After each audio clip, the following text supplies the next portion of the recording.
Hi అండి అందరికీ. అందరూ ఎలా ఉన్నారు? నేనైతే చాలా బాగున్నాను. ఈరోజు మిల్ మేకర్ కర్రీ చూపించబోతున్నాను. చాలా చాలా టేస్టీగా, చాలా ఈజీగా చేసుకోవచ్చు. ఇది అన్నంలోకైనా, చపాతీలోకైనా చాలా చాలా బాగుంటుంది.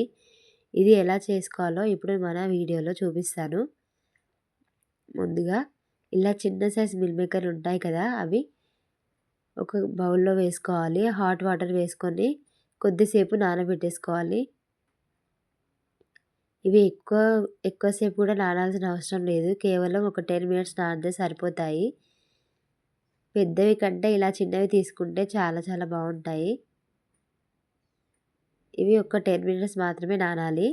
ఇవి నానిన తర్వాత గట్టిగా వాటర్ పిండేసుకోవాలి. ఒక ప్లేట్లోకి తీసుకోవాలి.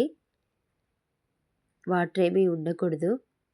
వాటర్ ఏమీ ఉండకుండా ఇలా గట్టిగా అని ప్లేట్లోకి తీసేసుకోవాలి. పిండేసుకొని తర్వాత స్టవ్ వెలిగించి ప్యాన్ పెట్టుకొని అందులో కొంచెం ఆయిల్ వేసుకోవాలి. ఆయిల్ వేసుకొని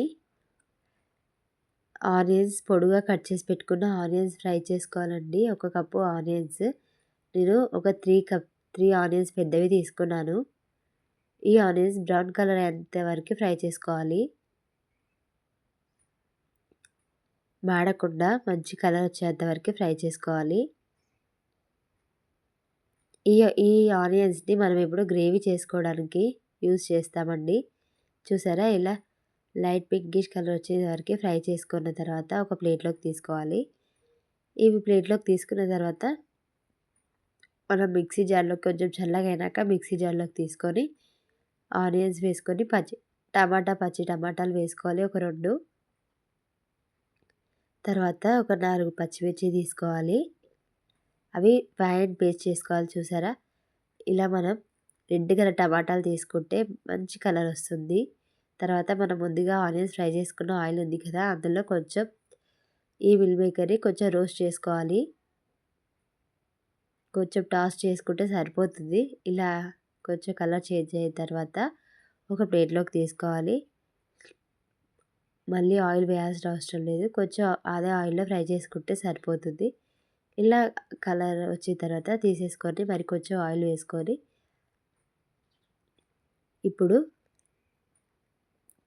కొంచెం లవంగాలు, దాల్చిన చెక్క వేసుకోవాలి.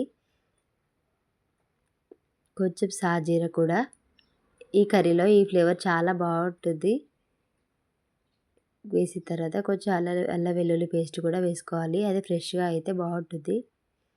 ఇది వేసుకొని ఒకసారి కలుపుకోవాలి. కలుపుకున్న తర్వాత అందులో పసుపు వేసుకోవాలి. పసుపు వేసుకున్న తర్వాత మనం ముందుగా మిక్సీ వేసుకున్నాం కదా, ఆ ప్యూరీ మొత్తం ఇందులో వేసేసుకొని అంతా కలిసేలాగా కలుపుకోవాలి. ఆయిల్ పైకి వచ్చే వరకు మంచిగా ఫ్రై చేసుకోవాలి. చూసారా, కలర్ ఎంత బాగా కనిపిస్తుంది కదా. మనం టమాటాలు రెడ్ కలర్వి తీసుకుంటే చాలా చాలా బాగుంటుంది. తర్వాత ఉప్పు, రుచికి తగినంత కారం, ధనియాల పొడి వేసుకోవాలి. తర్వాత గరం మసాలా, ఇవన్నీ వేసుకొని అంతా కలిసేలాగా కలుపుకున్న తర్వాత ఇప్పుడు మనకి గ్రేవీకి సరిపడ్డట్టు వాటర్ వేసుకోవాలండి. ఇది మంచి ఆయిల్ అంతా పైకి వచ్చిన తర్వాత మాత్రమే వాటర్ వేసుకోవాలి. ఇలా మనం ఒక కప్పు వాటర్ వేసుకున్న తర్వాత ఒకసారి కలుపుకొని మూత పెట్టి ఒకసారి ఉడికించుకోవాలి. ఇలా ఉడికేటప్పుడు మాత్రమే మనం ముందుగా ఫ్రై చేసుకున్న మిల్ మేకర్ ఉన్నాయి కదా, అవి అందులో వేసేసుకోవాలి. ఫస్టే వేసుకుంటే మొత్తం గుజ్జులాగా అయిపోతుంది. అవి ఉడికినాక ఇలా అవన్నీ వేసుకొని చివరిగా కరివేపాకు వేసుకొని ఒకసారి కలిపేసుకోవాలి. ఇది కర్రీ చాలా చాలా తొందరగా అయిపోతుంది. చాలా ఫాస్ట్గా అయిపోతుందండి. చూసారా, ఇలా మూత పెట్టి ఒక 2 మినిట్స్ ఉడికిన తర్వాత చివరిగా కొత్తిమీర వేసుకొని స్టవ్ ఆఫ్ చేసుకుంటే అంతే. ఎంతో సింపుల్గా ఉండే మిల్ మేకర్ కర్రీ, చాలా చాలా బాగుండే మిల్ మేకర్ కర్రీ రెడీ అయిపోయింది. ఈ కర్రీ మనకి చపాతీలోకైనా, అన్నంలోకైనా, రోటీలోకైనా చాలా చాలా బాగుంటుందండి. సింపుల్గా ఇలా చేసుకోవచ్చు కదా. ఈ కర్రీ కూడా మీరు ఒకసారి తప్పకుండా ట్రై చేయండి. ఎలా ఉందో కింద కమెంట్ చేసి చెప్పండి. మీకు నచ్చితేనే లైక్ చేయండి ఫ్రెండ్స్.